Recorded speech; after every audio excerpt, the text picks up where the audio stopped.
I just finished the brand new Marvel TV series Your Friendly Neighborhood Spider-Man, and since none of my friends watched it, you're going to have to listen to me blabber about it.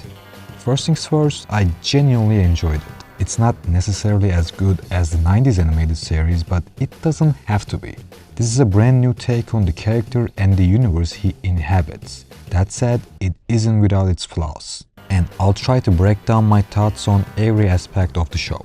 So Your Friendly Neighborhood Spider-Man is essentially a parallel universe version of the same character we've seen in the MCU live-action movies. There are even some scenes that look nearly identical to those in the movies as well. But overall, the series tries to carve out its own identity. Their first crucial change about all of this is making Spider-Man a mostly grounded superhero like we saw in the comics.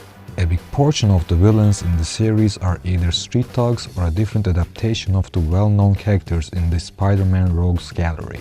For example, Dr. Otto Octavius, also known as Doc Ock, is now a super genius arms dealer supplying weapons to New York's criminals, at least for the first season. One of the key customers of his is Mac Gargan, also known as Scorpion, and he is our main baddie of the season. Originally, Gargan is a private investigator hired by J. Jonah Jameson to find out how Peter Parker was able to get incredible pictures of Spider-Man.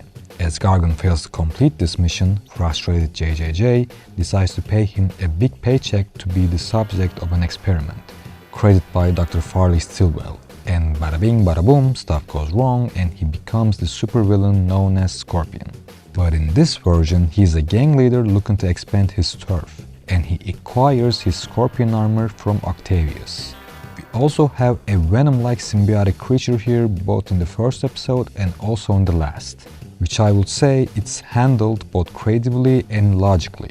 Originally, the symbiote later became Venom fuses with Peter as a costume in the events of the Battle World. After they return to Earth, Spidey realizes it's an aggressive living organism and rejects it. But thanks to their time together, it gains access to Peter's genetic code and grants its host skills similar to his. It then bonds with Eddie Brock and they form the originally a villain, Venom. But Venom has a lot of different origins. Here, it is a life form on its own, gets access to this Earth through the reckless space portal experiment of Norman Osborn. Spider-Man and Doctor Strange gets rid of it after a hard battle, but surprise surprise, a little part of it gets left behind after the portal shut down. This is one of the many foreshadowings of the series offering us. Since we are talking about the antagonists, let's talk about the rest of the important characters in this series. Peter is a nice combination of his original comic book character and his MCU counterpart. Visually, he is purely similar to his version in the Amazing Fantasy issue 15, but his characterization and the events that follows them is closer to the Tom Holland's version. This time, he gets recruited by Norman Osborn to be an intern in the Oscorp. Later, he accidentally reveals his secret identity to him and Harry Osborn, so they become his men in the chair and provide him with brand new equipments and help him be a better hero for New York City. One of the key parts of all this, now he doesn't get inserted in the events that took place in Captain America Civil War. Those events like the Sokovia Accord and the battle in Berlin still happen, but without including Peter into it. And it's just a background event that casually takes place in the series. This is one of the key events that helps Spidey remain a more of a street-level hero like a lot of fans ask from the MCU version. Obviously, with all this help from Osborn, he isn't a quote-unquote grounded superhero, but I think it is a better way of building that kind of a version than the MCU. At least now, he only gets to use a premium suit and only has web shooters, not those other weird gadgets that we saw from the movies. May Parker isn't as present here, which I think is a bad thing, because in the comics and the movies, May is Peter's moral compass, helping him become a better person. Here, this is mostly done by other people and mainly Norman. Unfortunately, because of this, May feels like kind of an afterthought. Nika Monroe, a character that most people might not be familiar with, plays the Peter Parker's best friend role here. Originally first appeared in Runaways issue number 1, also known as Sister Grimm, Nico is a daughter of two dark wizards and possesses magical powers. She carries a weapon called the Staff of One, allowing her to bend magic. Here though, we don't get to see her magical abilities just yet. but it's another foreshadowing for the next season. These versions of Norman and Harry Osborn, and this might be a controversial take, is one of the best iterations of the characters. Norman is not much different than the other versions of himself, but Colman Domingo's voice acting, I believe, takes his character to another level. His character isn't fully developed here though. We see some glimpses of the Norman we know, but I will say his intentions are kind of mixed. The cunning, power-hungry, competitive businessman Norman Osborn shows himself time to time, but he also genuinely seemed like he wants the best of Peter and Spider-Man. Obviously, this could be a mask that he puts on. I mean, he did obtain Peter's blood to examine and using it to try and create a Spider-Man serum, so there's that too. Harry, on the other hand, is very different from his previous versions. He is a magazine magnate and has a pretty powerful social media following, but he isn't a snarky rich boy. I mean, he isn't like that in all of his versions anyways. But as much as his richness, he is also very humble and knows that he is lucky with his fortune. He seems like a pretty good friend and doesn't basically worship his father like his other versions. We have Lonnie Lincoln, aka Tombstone, and he may be the most changed up version of a character that we have in this show. Originally, Lonnie has albinism and a problem with his vocal cords, making him speak in whispers. He has a troubled childhood, and years later he becomes a mob boss named Tombstone.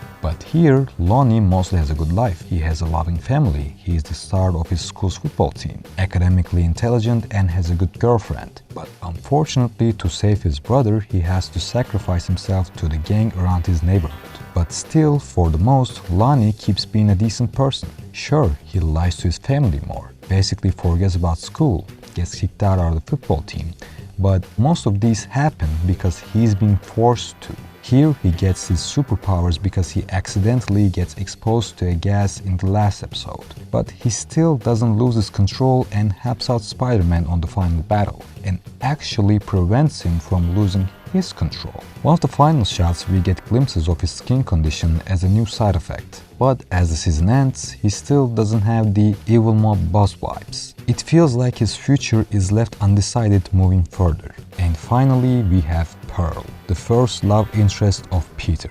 At first, I thought she was the repackaged version of Liz in Spider-Man Homecoming. But as a brief explanation for her origin, Marvel's website says, Pearl Penguin loves the water and is eventually endowed with water manipulation powers. The Filipina superhero uses her powers to defend and protect her home country of the Philippines and takes the codename Wave. So she's definitely a different character entirely. If you knew who she was before, congrats, because I just learned now. By the way, wow, the way the series is using underrated and lesser known characters is actually pretty cool. These characters probably wouldn't be this seen if it wasn't for this series. I mean, I learned about Nico in the Marvel's Midnight Suns video game. Pretty underrated game as well, you should check it out. But still, so yeah, let's get back to our topic, Pearl in the series, yeah. Aside from being the girl that Peter's in love with platonically, she's also Lonnie's girlfriend. Love triangle, but not really. Pearl is not really important in this series, at least now, but it kind of feels like she'll play a key role in the next season, so another foreshadowing, I guess. God, if I had $1 for every foreshadowing in the series. Show me the money! We don't have Gwen Stacy or Mary Jane Watson in the series, at least for now, and throughout the season I've been thinking about this, and do we really have to have both or either of them in here? It's apparent that this show tries to showcase lesser known and underrated characters in the Marvel universe. This is a totally different take on the Spider-Man franchise as well, so do we really need a Death of Gwen Stacy angle? Any sort of MJ storyline? Isn't those only creates more predictability? If the showrunners would come out today and say we won't have Gwen Stacy, MJ, Eddie Brock or J. Jonah Jameson in this series, I feel like I will be in peace with that creative direction, because it only allows to go on a more unique path and I will be excited about that. Before wrapping up this video, I would like to talk about some of the other characters briefly. I hope we see more Daredevil in the next season, and I really hope to have more Daredevil content in the future. I know his new live-action show is on the way, but still. Also, Charlie Cox being here to voicing the character was a pretty cool touch. Iron Man and his classic comic-accurate costume was cool to see. It seemed like they didn't went with that with Captain America, but it's not important. I believe we shouldn't see the Avengers much in this series anyways. Spider-Man in the MCU is already pretty intertwined with them. At least here, he should be far away from them. But I wouldn't mind to see more New York-based superheroes, and this show feels like we eventually see those type of characters. For one final character, we have Richard Parker in here. He's seen as an inmate visited by May, and I don't know how to feel about this. But if they could manage to do something original, maybe they could hit a home run with that. Who knows?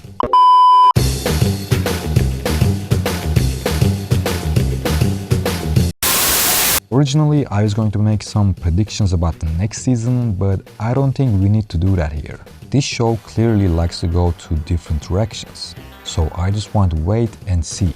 I want to be more surprised. And that's all, folks. Thank you so much for sticking until the end. I hope you liked this new type of videos besides my regular Letterboxd Diary series. I hope to make more of these throughout the future. As always, liking and subscribing to the channel is much appreciated. I'll see you on the next one.